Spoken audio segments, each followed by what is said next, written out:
If you hear any chomping noises, it is my puppy and his brother. They have chews, which is the only way that I could keep them quiet enough to film this today. So please bear with if you do hear any suspicious grumblings or chompies in the background. Look at your scraggly little face. You a good boy?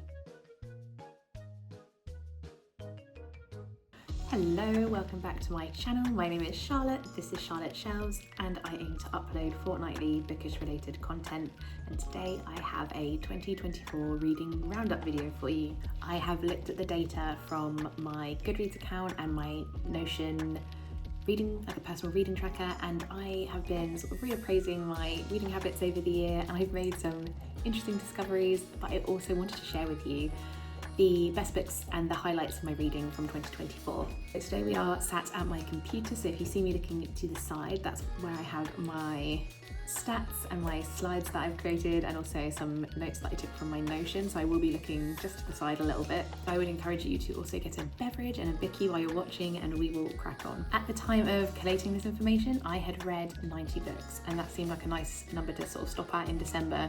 It would make counting and working things out a little bit easier, but in 2024 I read a total of 93 books. This is by far the most amount of books I've ever read in a single year, and I feel really proud of this achievement. One of the reasons I think I was able to read this volume this year was because I tried a number of different methods and techniques to assist with being more consistent in my reading. I am considering making a separate video on how I was able to kind of boost my numbers this year, and if that's something that you think you would be interested in, some additional sort of tips, tricks, advice, that sort of thing, let me know in the comments, because I can certainly make that video, and these are things that I have tested and that also have really worked for me. I hope that you really clapped for yourself this year, because the aim and the biggest part of reading with these sorts of reading goals, I think, should be finding new stories, adventures, literary escapism. We should be learning, we should be enjoying, there should be pleasure involved with this hobby. It shouldn't be just chasing numbers. So with this number, I've decided I will not actively be reaching for this goal again, because it is time consuming. I have a very intellectually draining job during the day, and a lot of hours when I come home, I don't feel like reading. I feel tired. I feel like I just want to rot on the sofa. There are some nights where I will literally do gym, shower, bed, and trying to squeeze an extra 10 minutes and keep consistent with reading. It was hard. And I don't say that to sort of humble brag, saying my job is difficult and I still managed to read this amount. I am saying that truthfully, I struggled pushing myself this much the way I did this year. And I just wanted to be vulnerable in that moment to say that sometimes when we follow other book content creators, we see the sheer volumes that some of these people are able to read. And I personally feel inadequate, like I'm not intentional enough with my reading. And that couldn't be further from the truth. Like, I'm trying to do as much as I can with what I have to give this hobby the attention that I can enjoy and feel it requires. Whenever I start a new hobby or a goal and I feel like I don't have time for it, there's a phrase that I've heard previously, which is rephrasing how we talk about our interests or our desires, in the sense that if you say to yourself, I don't have time for that, to change it to, that's not important to me right now. And it helps you align and prioritize what is important to you, and to help you reframe which are the goals that you really want to work on. In some ways, unlike health and exercise and fitness and things, there's not a visible marker a lot of the time of the progress that you're making with this hobby or this project. And that can sometimes mean that it's tricky. It's tricky to stay motivated. With all that said, I have a few slides that break down some of the information relating to my reading, and then after those handful of slides, we're going to go through what my favourite book per month of 2024 was. Firstly, I was looking just at the format of the type of books that I was reading. I was convinced about 90% would be novels, and it wasn't actually. I actually had 57 novels, 17 novellas, a couple of short story anthologies, poetry anthologies, and 7 YA books with a couple of smaller things in between. So I was surprised about that. I loosely divided these into fiction and non-fiction, and from the fiction, there were 56 books, which made up 37 novels, 9 novellas, 4 short story collections, and 6 YA/younger middle grade kind of books. And again, I felt like that was kind of reflective of what I was thinking this year was going to be wrapped up to be, with the 37 being the majority of it. I felt like I've read a lot more novellas this year. I felt like I'd really tried to mix up some of the form of the works that I was reading. I realised how much non-fiction I read this year. When I reflect back on my reading, I felt like the works that did stick out to me mostly were fiction, so maybe that's why I felt more moved by those works, or they were more impactful to me. So when I look back on that year, I'm just thinking of the works of fiction. When you compare that breakdown side by side, you can see it's almost identical, which is so curious and strange. Like the amount of novels I read per fiction and non-fiction, roughly the same, and then those smaller slices of short stories and poetry and things like that. Like, that's so interesting to me. How was I consuming books this year? Mostly the physical book, but also this was my first full year of reading with a Kindle. I got it in 2023, I think, and 26 books on Kindle I feel is a lot. I have really enjoyed and leaned into reading, especially late at night on my Kindle. The thing that I think has helped boost my numbers in terms of reading, if that's a goal that you're sort of aiming for, was that a lot of the time when I couldn't sleep late at night, I could pick up my Kindle without disrupting my other half, and I could read and still kind of have the darkness so that I would get sleepy and drowsy again without putting a light on, like you do when you have a book. And also my partner and I are on very different sleep schedules, so although we might go to bed at the same time, I will be awake for another couple of hours, and that's sometimes when I do reading. But also when they like lights off, that's when lights go off, because I have to be respectful of their sleep. But the Kindle has enabled that I can put the screen on super low, and I think that's why I've been able to get a lot of reading in. So read 7 books via the library through their digital app, which is called BorrowBox here in the UK, and I felt like I read more from the library this year. But I think what I tend to do is go in for one book, see 2 or 3 that I think that looks really interesting, and I don't get to them, and they just come home for a little trip and then they get returned back to the library. Genres. So I, on my Notion tracker, give a very, very broad overview of a genre to each book that I'm reading. I do this also so that one of the things that helps with my attention span is to mix up the genres very consistently, because that keeps me peaked and keeps me interested and helps keep my motivation for reading. In Notion, a very high basic level, what the most dominant genre of that work probably is, although I appreciate so many works transcend and straddle multiple different genres or are blending in that sense. And this isn't the best representative of what I read, but this is what I tried to, throughout the year, just keep an eye on what I was reading, what I was interested in. My top 3 categories were literary fiction, thrillers and horrors, which did not surprise me, although I thought I would have read less lit fic, because sometimes it's just harder to read, and sometimes when I'm tired, which seems to be a lot, I like to read something a little bit more easier on the brain.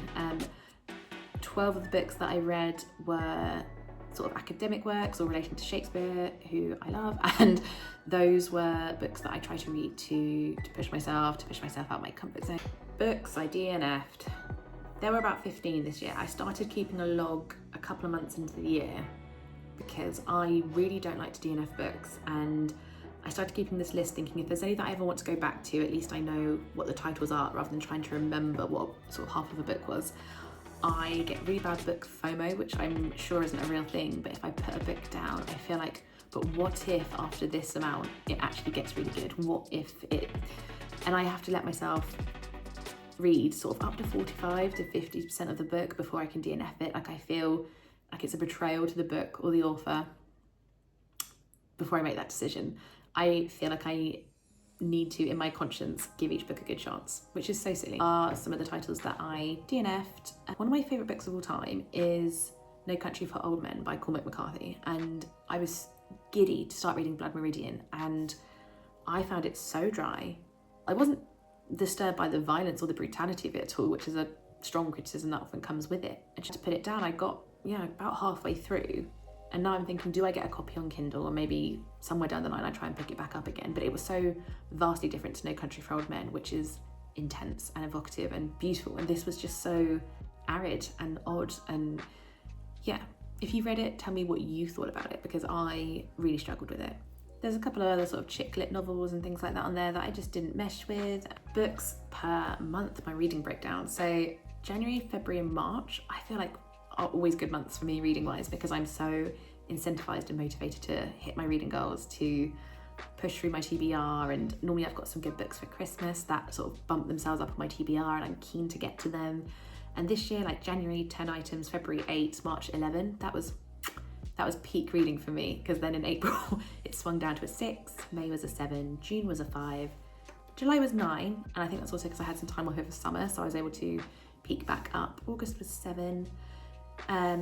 August to September, I believe I was reading Harold Bloom's Shakespeare, The Invention of the Human, and that is 700 plus pages. And I believe that's why those 2 months were also a little lower, because it's not only a 700 plus page book, but it's also about a subject that is complicated to me sometimes. Like literary theory isn't always straightforward and easy to read, and it's something that I want to take my time to think about, and I write notes and my own thoughts and things from my own academic background that I like to draw on when I read it, so I engage with that text far more critically than say a Colleen Hoover trashy thriller type of thing.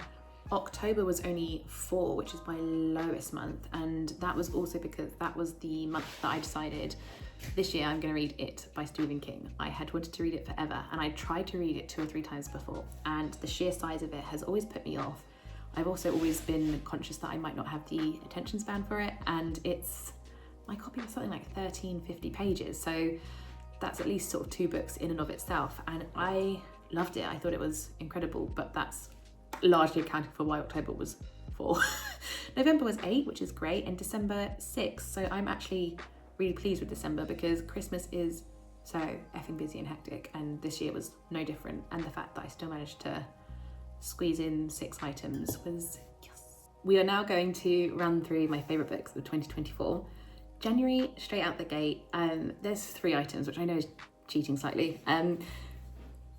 She is Fierce is a poetry collection that I loved. I think it's an exemplary collection of poetry by female authors throughout history, and if I was to only ever keep one poetry anthology ever, it would probably be this. That's how much I love it. It's kind of like every incredible female poet's greatest hits, like, you know, that one big number that every band, artist or writer is known for. It's kind of the equivalent of that, but it just makes for a really rich and beautiful collection of writing. I also read Columbine. This is incredibly well researched but very heavy going, and it's a analysis of the events leading up to Columbine, but also a history of the 2 gunmen and the community, and also the wider impact this had. It is fascinating, but also very bleak, and I thought it was very well written. My Husband by Maud Ventura. I initially thought this was going to be a 5-star read.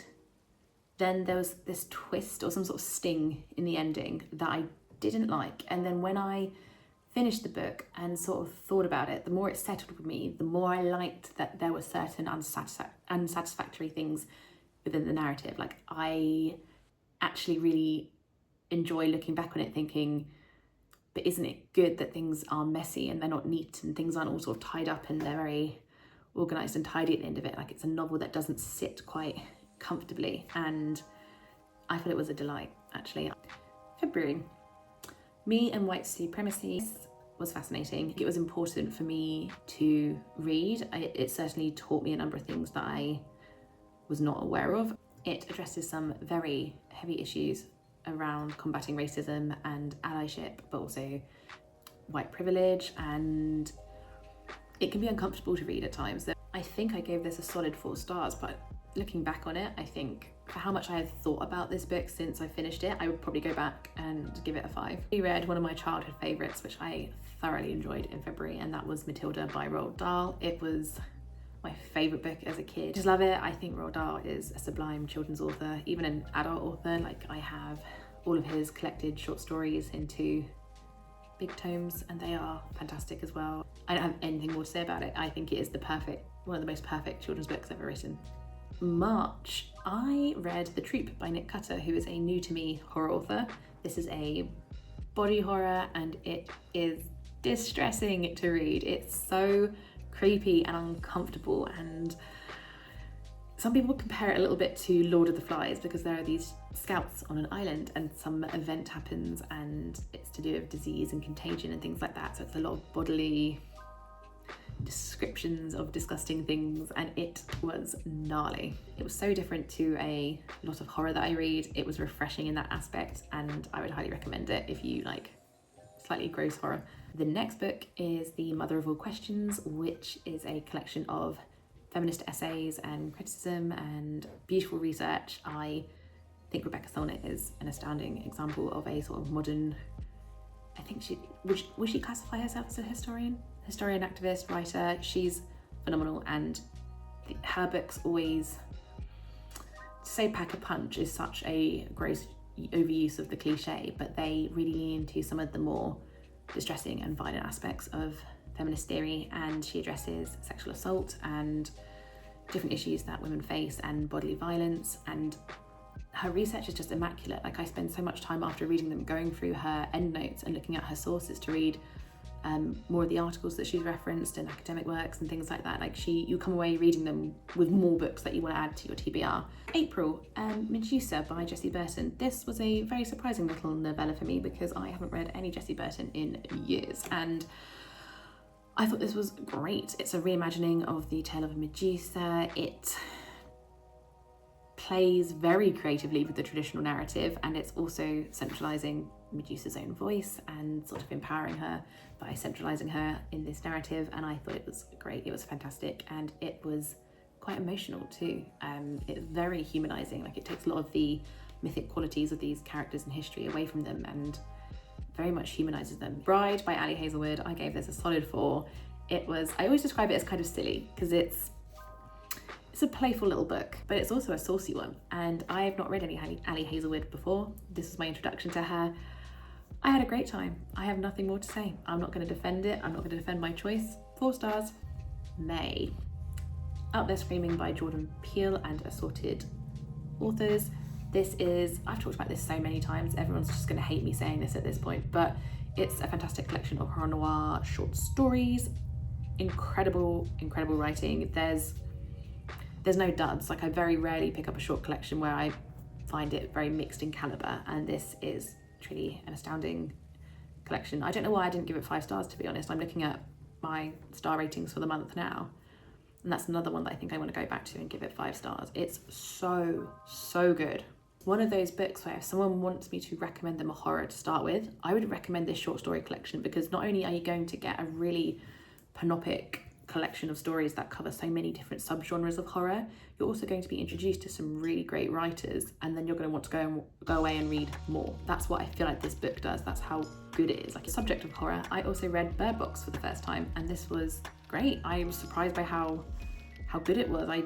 I'd seen some really snipey reviews about it on Goodreads, even though it's got a very high score, and I found this very creepy, very compelling, and also quite a good thriller. I think I gave it 4 stars. Yeah, no complaints. June, I reread Sharp Objects. It's fantastic. I forgot how dark and gritty this was, and I remember I read this nearly 10 years ago. It made for the creepiest, weirdest little plotline that comes out of it, and I was really pleased to reread it and still have the same kind of reaction and the same amount of enjoyment second time round, because I couldn't quite remember who certain characters were, or I'd had just enough amount of time and distance from reading it the nearly 10 years ago where I couldn't quite remember what the final stings in the tale were. So that was really great. Shakespeare, The Invention of the Human by Harold Bloom. I had wanted to reread this for forever. I had read chunks of it whilst I was in uni and really loved Bloom's writing style. Quite a bit of it I didn't necessarily agree with his summations of, but I really loved just having a really dense amount of time to get quite granular and into Shakespeare's works, and this was great. I remember spending a lot of time over the summer just on our patio holding this tome, reading it, annotating it and going through, and I had a great time with this book. I would recommend, if you are a Shakespeare geek, this is an essential read. July was really good for reading, like really compared, like July and January. I had a surprising sort of novella called Charlotte, and it's about an artist, and it was a present from my friend, so it hadn't been on my radar at all as a book to read. I think she'd largely bought it for my namesake, and I wept reading this. It was devastating. It is about an artist, and she tries to hide and preserve her art at the time when the Nazis are on the rise, and it is so poetic and raw and devastating. I think I gave it 5 stars. The next book was The Future by Naomi Alderman. I adore her as a writer. I think I've gone on about this book a couple of times on my channel already, so I'll try not to go into it too much. In fact, go read it for yourself because it's fantastic, and if you are up for a slow burn sci-fi dystopia thriller, no idea where it's going to go kind of vibe, it's up there. Yeah, I think this was the other one that I gave 5 stars this month. I love her writing style too. Her world building is dense, like they're so believable. You feel like these are absolute definitive realities. I also flagged for this month a horror novel called Sealed by Naomi Booth, and this is a contagion type narrative in which parts of the body in this universe are starting to seal over. So the skin will grow over your eyes, your nose, your lips, or other orifices in your body, and you're following a pregnant, vulnerable woman who has moved away from the cities as this contagion is spreading with her partner, and the contagion is very much the backstory that you feel slowly building and burning while they're just trying to live their life and prepare for their baby. And it is incredible. It's really worth a read. It is a book that, out of a lot of the ones that I've read in 2024, the imagery in this just lingers. It is brutal and nauseating at times. It's incredible. So would highly recommend. I don't see a lot of people talking about this book either, and it's one of those that I would encourage fellow horror lovers to read. August, I read a biography of Laura Ingalls Wilder. It's a very coffee table book, I would say, more so than an actual biography. But I loved it, and I love her world, and I love that period of history. I love learning about sort of early pioneer America. That's a small hyperfixation that I have. And it was fine. It was just sweet. They by Kay Dick was the other book that I gave a good 4-star to. This is a horror novella, really effing creepy. Don't want to tell you anything about it because I want you to go in blind and experience it for yourself. September. Ho, A Life Cut Short is a biography by Peter Ackroyd. I think I've talked about him in a previous video because this was on my spooky season TBR, I think, and I'd wanted to read it for a really long while. I think Ackroyd is an astounding biographer. He's probably second only to Antonia Fraser for me, and this also delivered. It also showed quite unflinchingly how reprehensible a character Poe could be in his life, and then as he dealt with addiction and disease, just this slow trajectory into awfulness. Like, I don't know, does it count as a spoiler if he's been dead for 100+ years? I don't know, but there are some really dark events around the end of his life, and Ackroyd did not flinch away from depicting what was going on in Poe's life. Home Before Dark by Riley Sager. This was exactly what I needed coming up to spooky season to get me in the mood and the vibe for spooky season. It is a isolated, haunted, spooky, big period mansion type house. It is ghostly, creepy noises, something's going on, nothing is as it seems, and it was exactly what I wanted. Like, it scratched an itch in spooky season. October, so this was the month of Stephen King, and predominantly I was reading It for most of it. I talked about it earlier, so I probably won't rehash it here actually. I also read a surprising sci-fi horror called Dead Silence by S.A. Barnes. The main criticism that I see with this, and I can't remember if I've said this earlier in the year, is that what it is described as being on the blurbs and the reviews, I would say the subject matter of it is so completely different to what is described that sometimes if you go into reading a book expecting, say, a sci-fi horror sort of in the style of Aliens or Prometheus, and then you get something very different, that can be quite dissatisfying as an experience. And I think a lot of the complaints and the lower reviews I've seen about this book is how people don't like some of the twists and the turns for what the plot reveals itself to be, if that makes sense. It doesn't neatly fit in a box, and I still really enjoyed it, but I can see why some people are annoyed about how they've chosen to market this book. It's certainly very unsettling, and I find anything set in space just suffocating and claustrophobic, and this certainly, for the first half of it as well, really lent into that imagery. So November, which has no good reads. I didn't flag up anything for this month. I had a mediocre set of 3 stars, 2s and 1s. Let's move on. December is now officially known as In the Dream House month. I read this by Carmen Maria Machado. I then, after I finished this, went out and bought Her Bodies and Other Stories. I thought this was divine. I don't know if it's because it's one of the most recent 5 stars that I've read, so it's the freshest in my mind, but this would be in my top 3 books for 2024. It's categorized as a biography of an abusive relationship, but it's so much vaster. The amount that she covers and builds, like there's such a sort of polyphony of voices and subject matter that are interwoven into her own personal narrative about being in this abusive relationship. There's so much consideration about feminism and the body and femaleness and queerness, and there's so much that she touches on. I don't know how to begin explaining it. It's such a rich autobiography. It could also be distressing and upsetting, I think, to some people, so I would say trigger warning. I think it is so beautifully written. I'm very passionate, as you can tell, about this book. I think it's incredible. I probably use that word about every book I love, but I think this book has a real special place in my heart. I just binged it in about a 24-hour window. I devoured it. It was phenomenal. So those were my 8 favourite books of 2024. I hope they gave you some inspiration and that you found something that you might want to read going into 2025. So happy that I got to share them with you. I will definitely keep you updated with what I'm going to read this year. If you did like this video, please do leave a like, comment and subscribe, and also please subscribe to me on Instagram, where I tend to post daily what I'm reading, what I'm up to, and all my sort of bookish related hobbies and habits. Thank you so much again, and I appreciate that this is a little late in January, but I just wanted to belatedly wish you a very happy new year.